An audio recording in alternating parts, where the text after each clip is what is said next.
Hello friends, welcome back to my channel. और आज मैंने बनाई थी बाटी, इसे बोल लें या कई लोग इसे गाकड़ बोलते हैं या फिर आप इसे लिट्टी बोल लें। वैसे तो लिट्टी जो होती है उसमें स्टफिंग होती है, बट हाँ, बिहार में इसे ही लिट्टी कहा जाता है। यूपी में इसे गाकड़, एमपी में भी बहुत जगह पे इसे गाकड़ कहा जाता है और मालवा क्षेत्र में इसे कहा जाता है बाटी, जो कि दाल के साथ खाई जाती है। लेकिन मैंने वो गाकड़ और भारती के कॉम्बिनेशन वाला ये बनाया है, तो चलिए बनाते हैं। और सबसे बड़ी बात, मैंने इसे कढ़ाई में बनाया है। तो इसके लिए मैंने लिया था 1 कप गेहूं का आटा, 1/4 कप मक्के का आटा और 1/4 कप मैंने लिया था बारीक वाला रवा। इसमें डाल दिया है थोड़ा सा नमक, थोड़ा सा मीठा सोडा और अजवाइन। और इसके बाद हम इसमें डालेंगे 4 टेबलस्पून घी। तो घी या ऑयल आपको जो भी लगे आप डाल सकते हैं, मैंने घी डाला था।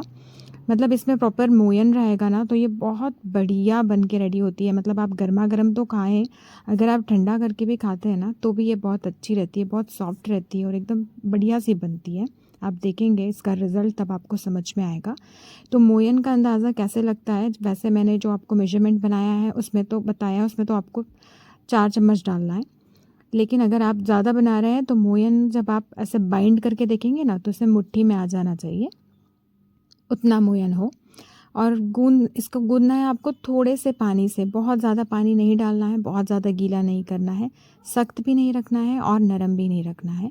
तो आटे को एकदम नॉर्मल आप अभी पहले अच्छे से मिक्स कर लें, जितना कम पानी लगता है उसमें। और एक सार करके हमें इसे रख देंगे कम से कम आधे घंटे के लिए रेस्ट करने के लिए। जब रेस्ट करने के लिए हम इसे छोड़ देंगे ना तो इसके अंदर का रवा भी अच्छे से फूल जाएगा और आटा एकदम सेट हो जाएगा। और उसके बाद बहुत अच्छे से हमें इसे गूँथ लेना है। आधा घंटा हो गया था। आधे घंटे के बाद मैंने इसको थोड़ा और पानी डाल के, बहुत ज़्यादा नहीं, जितनी ज़रूरत है उतना पानी डाल के इसको अच्छे से गूँथ लिया है। और बढ़िया से इसे, मतलब क्योंकि हमने स्टार्टिंग में इसे बहुत अच्छे से नहीं गूँथा था, तो इस टाइम पे आपको इसे गूँथना है। और बढ़िया से इसको गूँथ के बढ़िया नरम कर लें, जैसे कि नॉर्मल आटा होता है वैसे ही। गीला नहीं होना चाहिए, सख्त नहीं होना चाहिए अगेन। तो देखिए, आपको देख के समझ में आ गया है कि इसकी कंसिस्टेंसी कैसी है, मतलब कितना ये मोटा है, मतलब कितना अच्छे से ये लोइयाँ निकल रही है, उससे समझ में आ रहा होगा आपको। तो जितना मैंने 1 कप लिया था, जो भी मेजरमेंट लिया है ना, उसमें 6 बाटियाँ बनकर रेडी हो गई थी।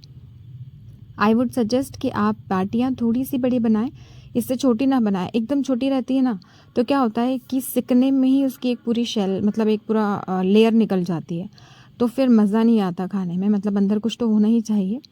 और जब भी आप बाटियाँ बना रहे हैं तो इसे गोल गोल करके इसके कॉर्नर का सारा निकाल के, और एकदम इसको चिकनाहट हो जानी चाहिए। आप थोड़ा सा अच्छे से ताकत लगा के करेंगे तो आराम से हो जाता है। तो ये जो है ना, ये नहीं रहना चाहिए, उसको आराम से एकदम आप चिकना कर लें। और चिकना करने के बाद देखिए हमारा रेडी है बनके।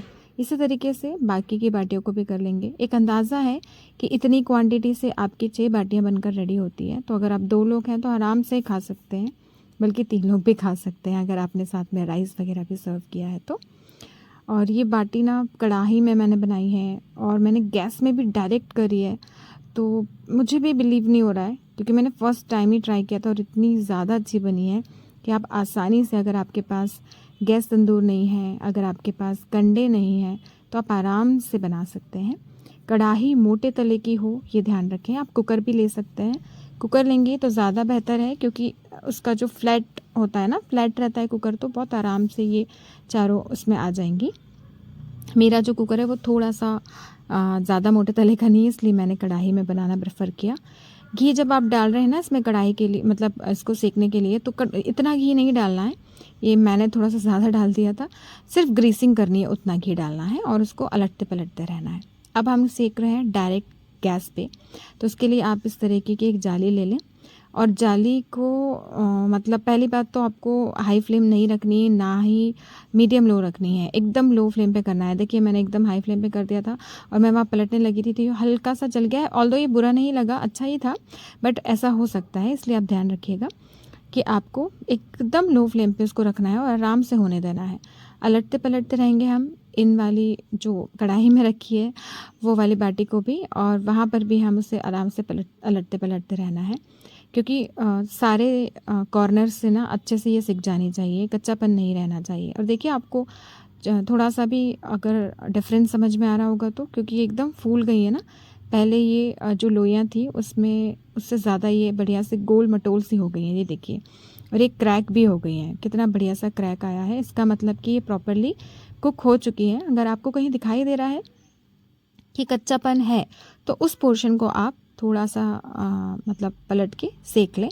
अदरवाइज़ तो ये बिल्कुल रेडी थी। और मैंने इसमें बढ़िया से घी लगा दिया है, जितना घी आपको पसंद है। अगर आपको उसको तोड़ के लगाना आप वैसे लगा लें, अगर ऐसे ही लगाना आप लगा लें। और बहुत बढ़िया बनकर ये रेडी हुई थी।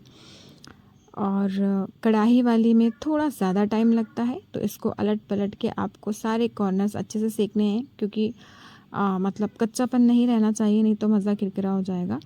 तो कढ़ाई की ही 2 और बाटियाँ मैंने इसमें निकाल ली थी। अब वो 2 बाटियाँ तो सिक रही उसमें ही, मैंने सोचा मुझे थोड़ा लेट हो रहा था, मैंने सोचा इसको भी अलट पलट के इसमें सेक लेते हैं। ऐसा कोई ज़रूरी नहीं है कि आप कढ़ाई में डाल तो रहे हैं और उसके बाद मैंने इसमें फिर से बताया है, कढ़ाई में ही आप सिकने देंगे तो उसमें भी हो जाती है। बट क्योंकि मुझे जल्दी थी तो मैंने सोचा क्यों ना थोड़ा बहुत कॉर्नर्स इसके यहाँ पे सेक लेते हैं।